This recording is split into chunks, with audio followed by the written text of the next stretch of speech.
सर्वेभ्यो नमः। देववाणी संस्कृतम ई गुरुकुलम में आप सभी पाठक महानुभावों का हार्दिक अभिनंदन है। आइए मित्रों, लघु सिद्धांत कौमुदी के समास प्रकरण में आज हम बहुव्रीहि समास की दूसरी कक्षा को पढ़ेंगे और संपूर्ण समास प्रकरण की 36वीं कक्षा को पढ़ेंगे। जो भी महानुभाव इस संपूर्ण लघु सिद्धांत कौमुदी के समास प्रकरण को पढ़ना चाहते हैं वे सभी पाठक महानुभाव इस व्हाट्सएप नंबर पर संपर्क करके इन कक्षाओं को प्राप्त कर सकते हैं अथवा इस देववाणी संस्कृतम ऐप को प्ले स्टोर से डाउनलोड करके यहाँ पर स्टोर में जा करके, ऐप के अंदर स्टोर है, स्टोर पर क्लिक करके सभी कोर्सेस को पढ़ सकते हैं। चलिए मित्रों,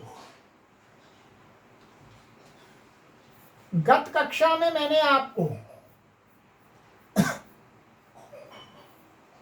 यहां तक पढ़ाया था वीर पुरुषो ग्रामः, और इसके लिए ये उदाहरण थे, ये कुछ सूत्र थे। 3-4 बहुव्रीहि समास का आरंभ भी गत कक्षा से ही हुआ है, ये द्वितीय कक्षा है। इसी में कुछ वार्तिक बचे हुए हैं, वार्तिकों को देखते हैं। कहते हैं वार्तिकम, पहला वार्तिक है प्रादिभ्यो धातुजस्य वाच्यो वा चोत्तरपदलोपः प्रपतितः पारणः प्रपरणः, ये उसका उदाहरण है। ठीक है, जो इसका अर्थ है, इसका अर्थ भी आप देखिएगा एकदम स्पष्ट। कहते हैं प्र आदि उपसर्ग हैं से परे जो धातुज अर्थात कृदंत शब्द, धातुओं से बने हुए जो कृदंत शब्द हैं, तदंत माने वो कृदंत शब्दांत का समर्थ सुबंत माने अन्य समर्थ सुबंत के साथ अन्य पदार्थ में, अन्य पदार्थ को कहने के लिए समास होता है। और उत्तर पद का, जो उत्तर पद है इसके अंदर, उसका लोप भी होता है। ये इस सूत्र का, वार्तिक का अर्थ है। अब हमको थोड़ा सा इसमें समझना पड़ेगा कि प्रादिभ्य धातुजस्य इत्यादि पद का वास्तव में अर्थ क्या है। वो अर्थ हमें तो समझ में आएगा इनकी हिंदी को पढ़ करके। देखिए, धातुज का अर्थ है धातु से उत्पन्न कृदंत शब्द। ठीक है, अतः कृत प्रत्यय धातु से ही आता है। इस वार्तिक से समास में 3 शब्दों की अपेक्षा होती है। क्या जब इस वार्तिक से समास करेंगे तो समास के लिए कम से कम 3 शब्द हमें चाहिए। वैसे भी समास में पूर्व पद और उत्तर पद तो रहता ही है, 2 पद तो चाहिए ही समास को, किंतु इस वार्तिक के लिए पूर्व पद भी ऐसा होना चाहिए, अर्थात जिनका हम समास कर रहे हैं उसमें जो पूर्व पद है वो पद भी ऐसा होना चाहिए कि जिसका दूसरे पद के साथ समास हो चुका हो पहले। अर्थात जैसे प्र है, प्र आदि के साथ कुवति प्रादयः से प्रादि समास हो चुका हो और उसके बाद बहुव्रीहि समास के लिए अन्य एक पद के साथ अन्वित हो रहा हो, तब ये सूत्र काम करेगा। देखिएगा, इसको यहां पर घटाएंगे अभी। जैसे इन्होंने उदाहरण दिया है आपको, प्रपतितः पारणः, यस्मात् वृक्षात् सः वृक्षः प्रपर्णः, जिसके पत्ते अच्छी तरह से गिर गए हैं, झड़ गए हैं, वह वृक्ष क्या कहलाता है? प्रपर्णः। ठीक है, अभी आप इसको देख लीजिएगा। इसमें क्या आपको अभी दिख रहा है? एक पद दिख रहा है, एक ये शब्द दिख रहा है प्रपतितः और दूसरा दिख रहा है पर्णः। परंतु आप यहाँ देखेंगे कि प्रपतितः में भी प्र है और पतित है, ये 2 शब्द हैं इसके अंदर। इनका समास हुआ था कुवति प्रादयः से। क्या है? कुवति प्रादय समास पढ़ा दिया, प्रादि का इसके साथ में समास हुआ है। तो प्रपतितः ये भी क्या है, एक समस्त पद है। क्या है, समस्त पद है। अब क्या है, इस पद में भी पूर्व पद और उत्तर पद हैं, और जब बहुब्रीहि समास कर रहे हैं तो क्या है, ये उत्तर पद है, ये पूर्व पद है पूरा। ठीक है।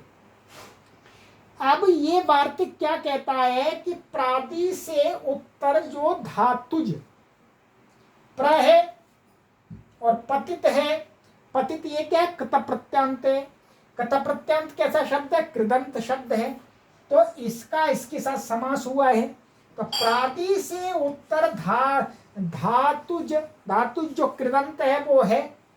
अब इसका अन्य पदार्थ में विद्यमान होने पर समर्थ सुबंत के साथ समास होता है। ठीक है, ये कहा। और जो प्रादि से उत्तर जो उत्तर पद है, अब यहाँ क्या करेंगे, उत्तर पद अर्थात ये पूर्व पद है और पतित उत्तर पद है। इसके अंदर भी पूर्व पद में, प्रादि वाले जो पद में उत्तर पद का विकल्प से लोप हो जाता है। तो लोप हो जाता है, समास भी होता है, लोप हो जाता है, तब क्या बनता है, प्रपर्ण, पतित हट जाता है वहां से। ये यहाँ पर मैंने मोटा मोटा समझाया। अब आ जाइएगा इनकी हिंदी में, समझ में आएगी आपको। ठीक है, जल्दी से। पहले प्रकर्षेण पतिताः, इस विग्रह में प्र का पतित के साथ उगति प्रादयः से समास होकर के प्रपतितः ऐसा बना। अब प्रपतिता में प्र पूर्व पद और पतित उत्तर पद है। ठीक है, समास होने के बाद तो प्रपतित एक ही पद हुआ, समास हो गया तो एक पद बन गया। किंतु शास्त्रीय प्रक्रिया में आवश्यकता के अनुसार प्रपतित जैसे स्थलों में पूर्व पद और उत्तर पद के रूप में कार्य होता है, पर शास्त्रीय प्रक्रिया में हम यहाँ पर एक पद होने पर भी इसको पूर्व पद और उत्तर पद मान करके काम कर सकते हैं। अब प्रपतितः पर्णो यस्मात्, इस विग्रह में ये बहुब्रीहि समास के लिए कर रहे हैं। अथवा प्रपतितानि पर्णानि यस्मात्, माने ऐसा लौकिक विग्रह में पत्ते गिर गए हैं जिससे अन्य पदार्थ से समास और समास होगा। ठीक है, प्राप्त संज्ञा आदि सुपादि लुक होकर के क्या बनेगा, प्रापतित पर्ण। अब क्या है, प्रादिभ्यो धातु जस्य वाच्यो वाच्योत्तर पद लोप से पूर्व पद, यहाँ पर इन्होंने इससे समास दिखा दिया है, और इस वार्तिक से भी समास ही होता है। ठीक है, समास भी होता है क्योंकि ये इसी सूत्र के अंतर्गत पड़ा हुआ है।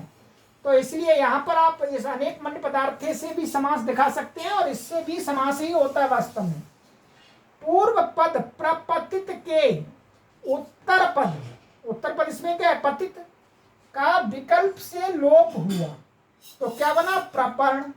तो प्रपर्ण बना, स्वादि कार्य होने पर प्रपर्ण वृक्ष का विशेषण है, इसलिए प्रपर्ण सिद्ध हुआ। उक्त वार्तिक से लोप न होने वाले पक्ष में क्या बनेगा, प्रपतित पर्ण भी बनता है, दोनों रूप बनते हैं। ठीक है, क्लियर हो गया ये आपका। चलिए, पूरा क्लियर हुआ है आपको, कोई दिक्कत नहीं आनी चाहिए।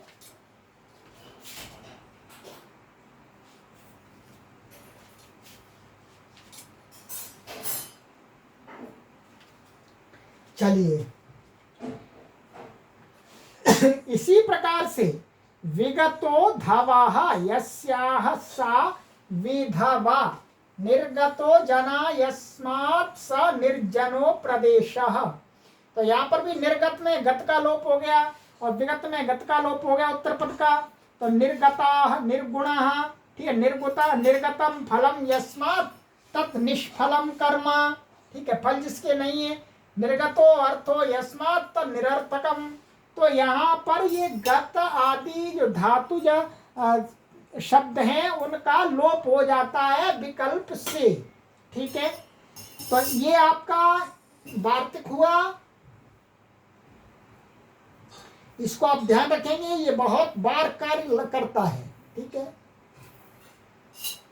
ये प्रादिभ्यो धातुजस्य वाच्यो वाच्योत्तरपदलोपः।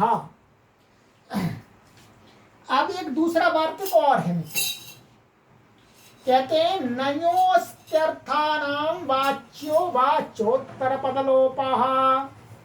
यहां पर क्या है, नई का कह रहे हैं, नई का कह रहे हैं कि नई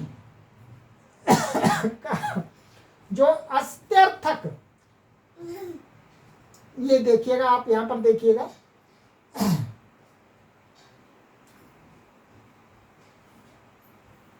ये देखिएगा, यहां हम आपको नई से परे, इसका नई से परे जो अस्त्यर्थ अर्थात विद्यमान अर्थ वाला शब्द, माने विद्यमान अर्थ वाला जो शब्द है, तदंत का समर्थ सुबंत के साथ अन्य पदार्थ में समास होता है और उत्तर पद का विकल्प से लोप हो जाता है।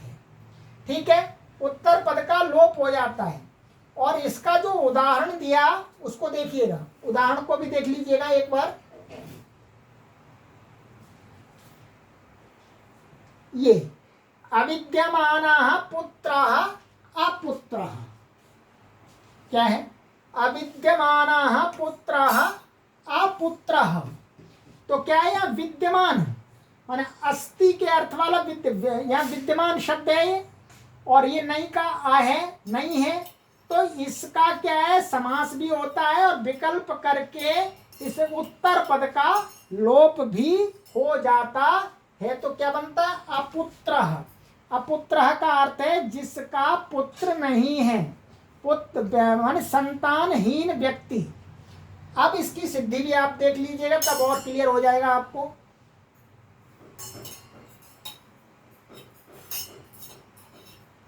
ये लीजिएगा,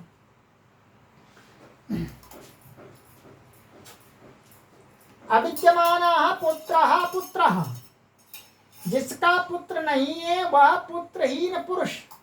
पहले न विद्यमान हमें नहीं तत्पुरुष करेंगे, अविद्यमान बनाने के लिए अविद्यमान का न विद्यमान अविद्यमान, तो अविद्यमान बना आपका। ठीक है, उसके बाद अब अविद्यमान पुत्रो यस्य, ये लौकिक विग्रह, और अलौकिक विग्रह क्या करेंगे, अविद्यमान सुपुत्र सु, ये विसर्ग नहीं है, गलत लगा दिया है। तो अभी अपुत्र सु, इसमें अनेक मन्य पदार्थ से समास कर दीजिएगा, अथवा इससे भी समास कर सकते हैं, कोई परेशानी, दोनों एक ही जगह है। तो समास हुआ अनेक मन्य पदार्थ से और प्रातिपदिक संज्ञा आदि करके लुक आदि हो गया, तो क्या बना, अविद्यमान पुत्र। अब इस वार्तिक से नयोस्त्यर्थानाम वाच्यो वाच्योत्तर पदलोपः, इससे क्या है, उत्तर पद का विकल्प करके लोप हुआ। तो विद्यमान, ये विद्यमान उत्तर पद है, ठीक है, तो इसका लोप हुआ, तो क्या बना, अ बच गया, तो अब अपुत्र बना। अब कोई पुरुष है इसलिए पुल्लिंग है, तो अपुत्र स्वादि उत्पत्ति करके अपुत्र बन गया। जब लोप नहीं होगा तो उस पक्ष में क्या होगा, अविद्यमान पुत्र भी बनेगा। ठीक है, इसी प्रकार से और भी उदाहरण ले सकते हैं। अविद्यमानो नाथो यस्य स अनाथः, अविद्यमानः क्रोधो यस्य स अक्रोधः, माने जिसका कोई नाथ माने स्वामी नहीं है, ऐसा अनाथ कहलाता। अनाथ, अनाथ की सिद्धि में यही वार्तिक काम आता है, ध्यान देंगे। अनाथ का जब हम समास का विग्रह दिखलाएंगे तो उसको क्या दिखलाएंगे, अविद्यमानो नाथो यस्य स अनाथः, और अविद्यमानः क्रोधो यस्य स अक्रोधः, माने जिसमें क्रोध नहीं है वो उसको क्या कहलाते हैं, अक्रोधः।